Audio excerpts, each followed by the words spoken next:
Finally, nag-ulan na jud. Yan na atay free na dilig.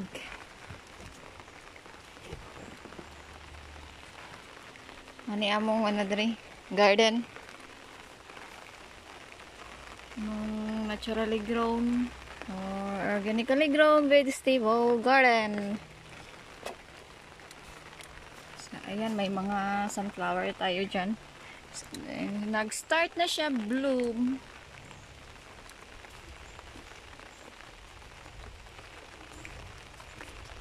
Marami pa akong hindi na transplant. Ito, alugbati. Ayan, mga alugbati tayo dito.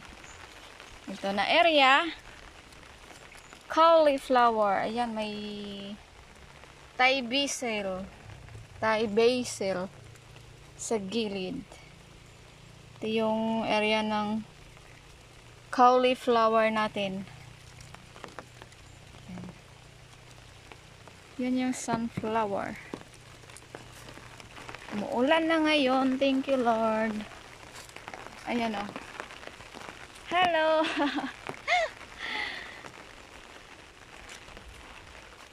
So, meron tayong konting mais dyan. Ayan, cauliflower. Claro. Dito sa gilid, merong talong. Yung white eggplant, yung round or bilog. Ayan. Pagod. Kaya natin to. So, ayan, merong tanim na marigold dyan sa putol na niyog. Dito, meron akong itanim na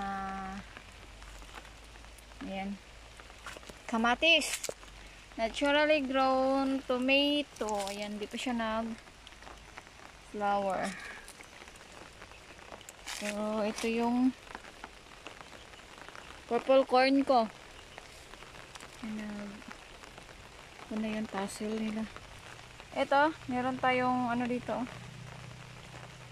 Kulikot, siling kulikot. Ayan. Oh. Sarap ito sa paksiw. Ano lang ito yung sa akin yung itor ko kayo dito. Pakita ko kung ano yung mga tanim ko. Ayan, meron tayong dyan saluyot. Mga saluyot yun siya. Kulang pa yan. As in, kulang pa talaga. Kailangan ko pa ng marami. Nagdagan ko pa yan siya. Patubo pa ako or naghahanap ako ng seeds pandagdag dyan. So, ito, meron tayong dito. Sili kulikot pa rin. Ayan.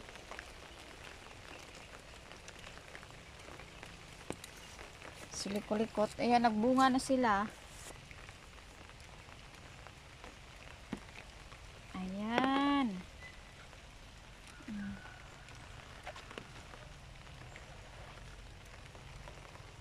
So,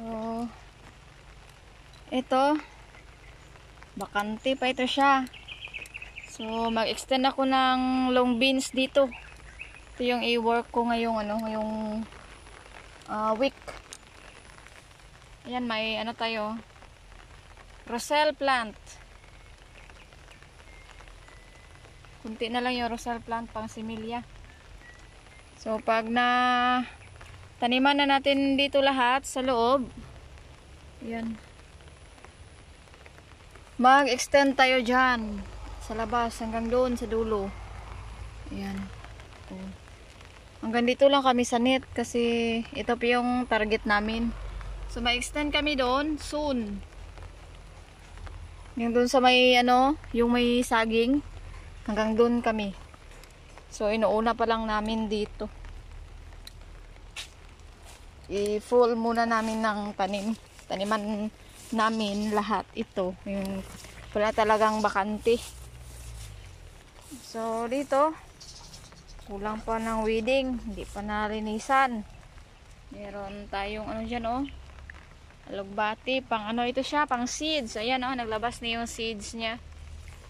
So, kuna namin yan ng, ano, ng similya para sa next cropping namin. So, ayan yung purple corn. Sarap yung gawing kape. So, ito yung ano namin. O, yung patola. Yung mabangong patola, ito yun siya. Ayan na, ano na sila. Nag flowering stage na sila. Nasa flowering stage na. Ayan. Kunting push na lang at maglabas na yung ano nila. Yung bunga. Ayan. And then, ayan. Angkad mo siya. Patula pa rin yan. Wala kaming ano dito. Wala kaming, ang tawag dun. Wala kaming tauhan. So, sa Ilonggo pa, lingaw-lingaw lang niya mua. Makaya pa man. Pero pag di na natin makaya, doon na tayo magkuha ng ano natin, yung tauhan para magtrabaho sa dito sa garden natin.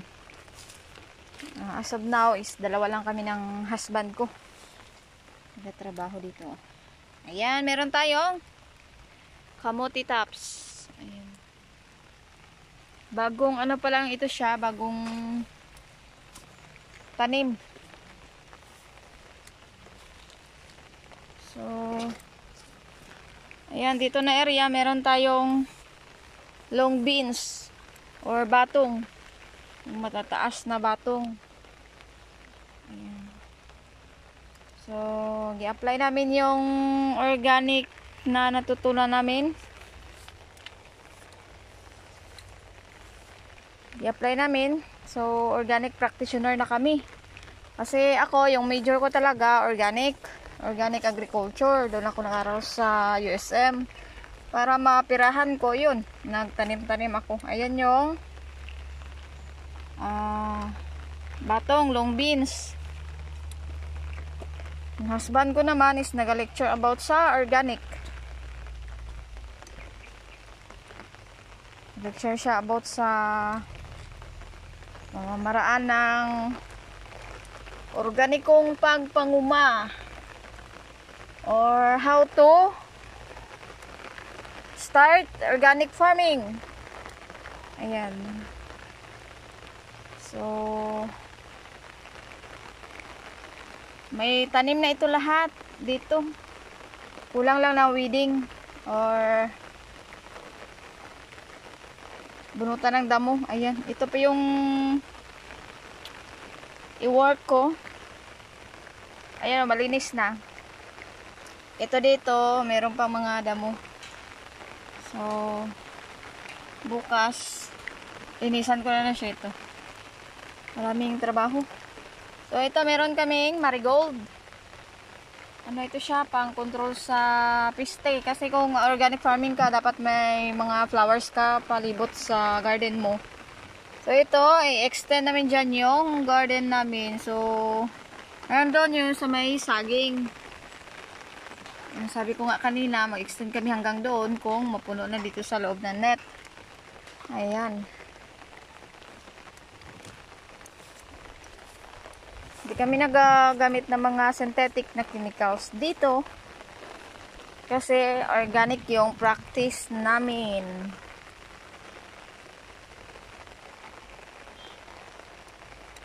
Laborious siya or matrabaho ang organic. Pero, konti lang yung magastos mo. Kasi hindi ka na magbili ng mga mga chemicals. Yan, mga abono mo. Kasi pag nag-organic ka, katulad namin is yun. Yung gawin mong abono is nandyan lang sa paligid mo, makikita. Nandyan sa mga paligid-ligid. Ayan. So, sample is yung mga damo na yan, yung mga green. Ito, mga green. Ayan. Pwede natin magamit yan as fertilizer. Ayan. So, ayan na, brown. Damo yan siya nag-brown. Ma-convert yan siya sa organic matter pag malanta. Pag malanta siya, taniman mo ng gulay. Yung ano niya, yung katangian niya or anong tawag doon, yung basta yung nandyan, no, kung anong nandyan sa damo na yan, i-absorb ng gulay natin para yun yung ano nila, silbi na, kung sa tao pa, silbi nila na vitamins sa paglaki nila hanggang sa ma-harvest sila. Ayan. So, ito yung garden namin. Yung may bubong, yan yung nursery namin. Hindi pa namin siya na-extend kasi nga busy. Busy pa masyado. Inuuna lang namin kung ano yung dapat unahin na trabaho. Kasi nga meron din kaming mga manok at mga alagang basta etc. Meron pa kami mga alagang hayop dito, hindi lang gulay. Kaya yun, busy masyado. Yan yung gulay namin. Ito, mustasa. Mustasa tayo. Ayan, chaisim. Chaisim. Ito, lettuce. May lettuce tayo. Ito naman sa kabila, may pichay. Ayan.